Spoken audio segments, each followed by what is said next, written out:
It's at this point in the market, most of us are pretty convinced we're going to have a massive altcoin rally. There's no real question anymore of whether this market's going to produce us some gains. We're all pretty certain of that. But the problem where most people end up losing money isn't buying, dollar cost averaging, or picking the best altcoins of the bull run. The hardest part is selling. Most of you will go wrong in this very department. This is the reason most people hold until the next cycle and then sell when the altcoin they've been holding for years goes back to the price they bought in.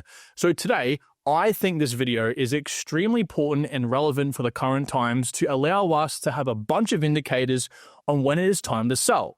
Now, I'm not going to waste your time with BS indicators that don't work. We're picking multiple verticals today to allow us to have a broad scope of how the market's performing. And in my opinion, if 3 or more of these indicators say, hey, we're overheated, things might be only going down from here, I will be taking some profits. I'll talk about this more in a second here, and de-risking.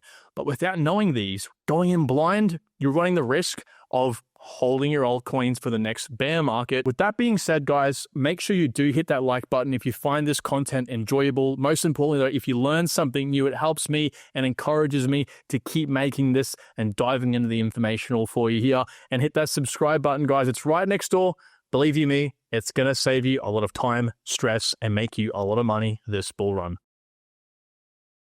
So diving straight into the video, guys, I want to say, look, it's very important for us to go ahead and set up these sell levels per coin.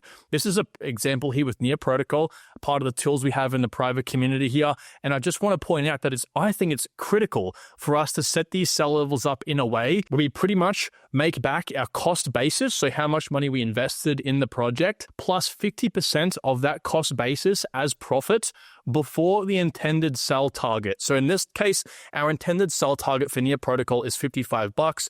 I always tell the guys in the private community, I highly recommend, again, getting back the money you put in, plus half of that as profit. So in this case of Near Protocol, it was about $23,000 in the example. So we want $23,000 back plus half of that. So let's just roughly say about $35,000 before this is hit. And you can see over here, we hit this on sell level 3, well before $55. And that's de-risking per altcoin. You can see down here, we're actually selling at 45% less than the actual intended sell price initially.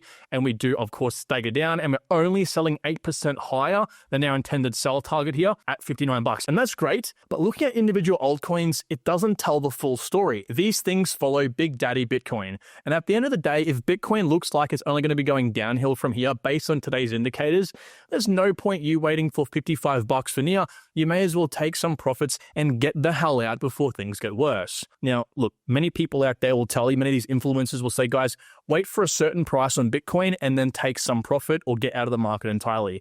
Now, for me, I think that's ludicrous. There definitely are levels in which you want to be careful of. But the way the Bitcoin market works, Bitcoin pushes up first and then it slows down and yields gains to altcoins and Ethereum. So using that indicator, you might be missing out on some altcoin gains, okay? So you can't afford to do that. Neither can you afford to wait for a specific level as you'll get out of the whole market level. It's just pretty much aggregating all of your altcoins to one price prediction. Doesn't that just sound crazy?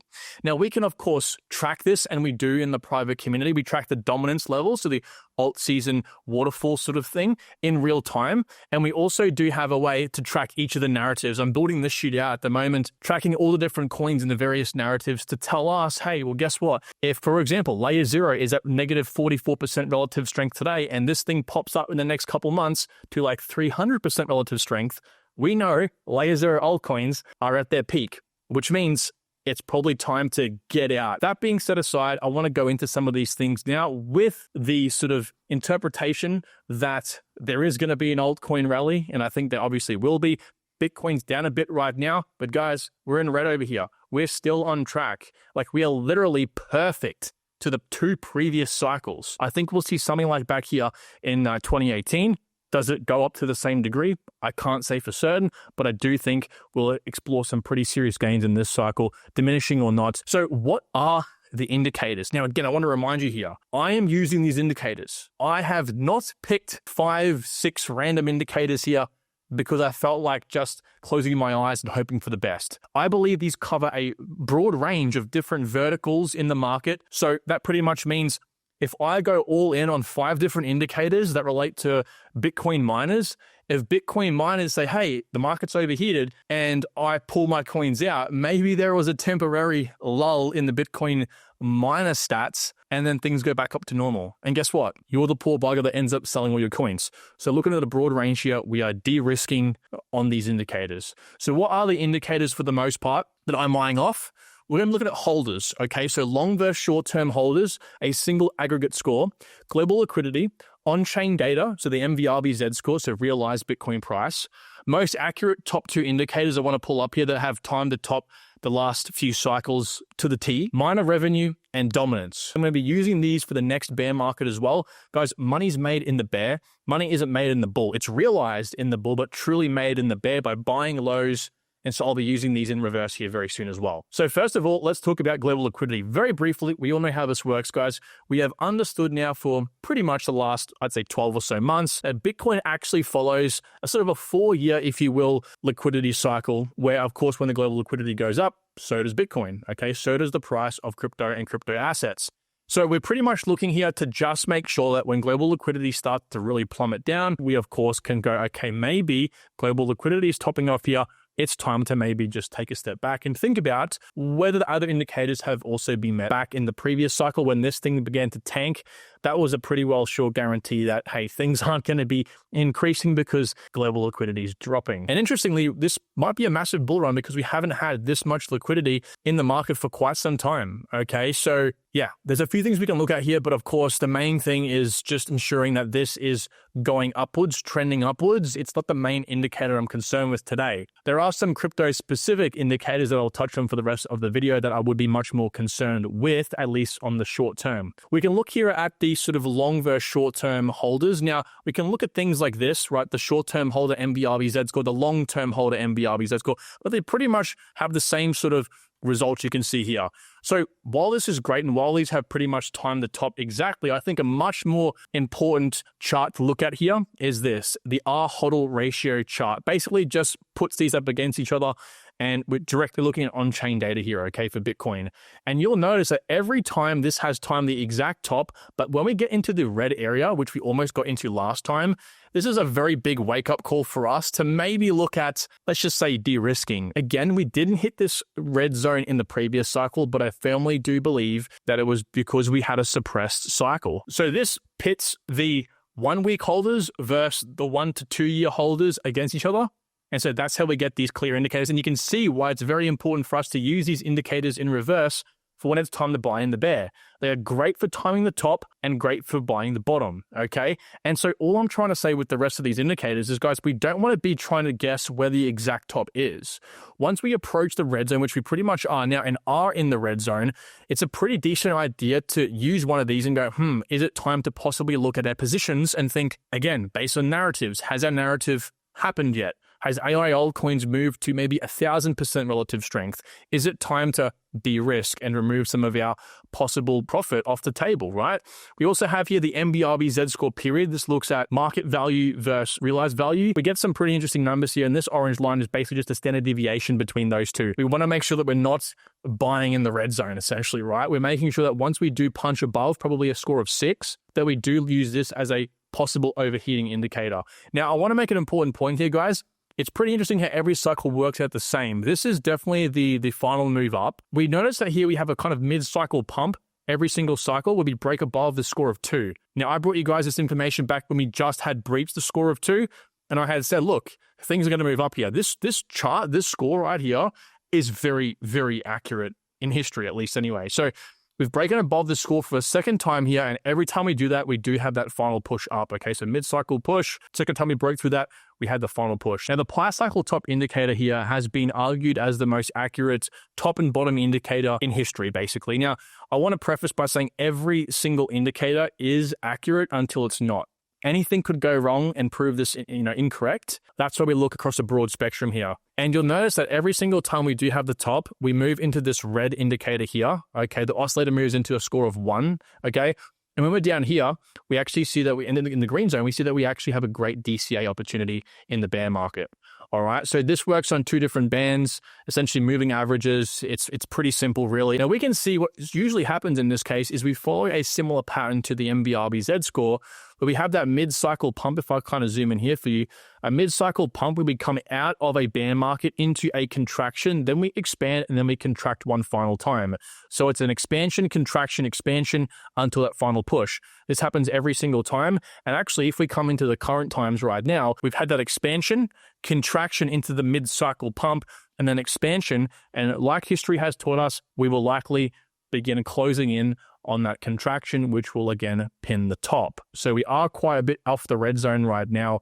It's just something else to note. Now, the Bitcoin cycle master chart here is again historically a pretty accurate chart of timing the rough top of the market. This isn't like the Pi cycle that has gotten the top within a sort of spread of only 3 days. This has pretty much told us when it's time to look again to de-risk. Every time Bitcoin's price goes to or above the red bar at the very, very top, this is our signal to get out. It's overvalued, right? So if we kind of zoom in a little bit here to the 2018 cycle, once we kind of broke through that, it was a matter of time before we came back down again. It can't sustain above that point in time.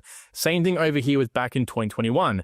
Now, we didn't actually hit this again on that second pump to the top, but again, that's for a whole bunch of different reasons. You can argue FTX, Celsius, BlockFi, the whole US banking system situation as well. Now, you can see over here where we are right now, we aren't even at the orange line yet. So this red line at the top here is saying that the overvalued price is $174,000. Now, I think most people's prediction for Bitcoin is between 150 to 175K. Now, this is trending upwards, of course, with the market, but it would not surprise me at all if we do end up going to $150,000 to $200,000, which would put us in that red zone. Altcoins work differently. Okay, altcoins won't all peak with Bitcoin. They'll peak before, they'll peak during, and they'll peak after Bitcoin begins falling down again, as we've seen with history. The common denominator I've mentioned about 100 times in this video is overvalued. It's time to de-risk. Lastly, one thing I'll mention here regarding these charts is the Pure multiple chart. This looks at Bitcoin miners and their revenue, which is important because when Bitcoin miners begin to sell, what happens? We have a thing called capitulation. These guys get paid in Bitcoin tokens, but they have real US dollar or any sort of dollar currency expenses, whether it's rent or land payments or electricity, whatever it may be, okay? They have to pay these things in fiat currency, so they sell their Bitcoin and they use that to, of course, pay their expenses or buy new miners and all the rest of it. So that's something to consider because when the big boys start selling, it can push the price down, or when the little guys start selling because they're trying to make a profit, that pushes price down, and the medium-sized guys start selling, and then the big guys start selling, and all the rest of it. That's called capitulation. It just begins to free fall. I'm not saying it'll happen this time. We have a whole bunch of different things involved with the market this time around. But yet again, it is just another way to indicate where we are. And the last final thing I'll say regarding this whole entire video is definitely dominance. I'm checking dominance a lot, guys. Now, we've actually peaked out here at around 61.5% for Bitcoin's dominance. We expected anywhere between 60 to 65%, 70% at the very, very highest here for Bitcoin's dominance to peak out. When Bitcoin's dominance peaks out, we do see it falling down, and the top indicator itself will be down here at between 50 to 45% dominance. When Bitcoin's dominance falls here and alts are having their great sort of fun time in the sun, becomes micro cap mania eventually, we're going to have a point in which Bitcoin hits that level and begins moving sideways. But at the point it hits, at any time during the zoning or the ranging in this area, I will most definitely be scanning the other indicators on this list for confirmation a few others have been met. And look, at the end of the day, should you sell your Bitcoin in this market? I think overall, guys, definitely altcoins. We may not have a true bear market. Many people are speculating we have a super cycle. This has happened the last year. People were calling a super cycle. We had the year before. Apparently, people were calling for a super cycle. This year, we have at least some sort of differentiator. We have the ETFs, of course. I do still think we'll have a bear market, maybe not to the same degree of crashing those 70, 80% gains in which Bitcoin's price would typically do. I think Bitcoin may fall between 40 to 50% at its lowest, But I think altcoins will definitely have the 80-90% drops. And with that, again, like, is it viable for you to sell Bitcoin? Should you just hold your Bitcoin forever? There's a very simple mathematical equation you can do. I made a video on this. I'll leave the link for it down below. I made it a few days ago. And you guys can actually see in this video at the very end, I talk about how to calculate this. It's not important for this video, but watching that video, if you do hold Bitcoin, I think it's a must watch to identify finding the price in which, if Bitcoin's price does not fall anything beneath, it's just viable for you to hold for the long term, okay? There is definitely a price you have here. So guys, with that being said, I hope you have enjoyed this video. Let me know you have by hitting that like button down there.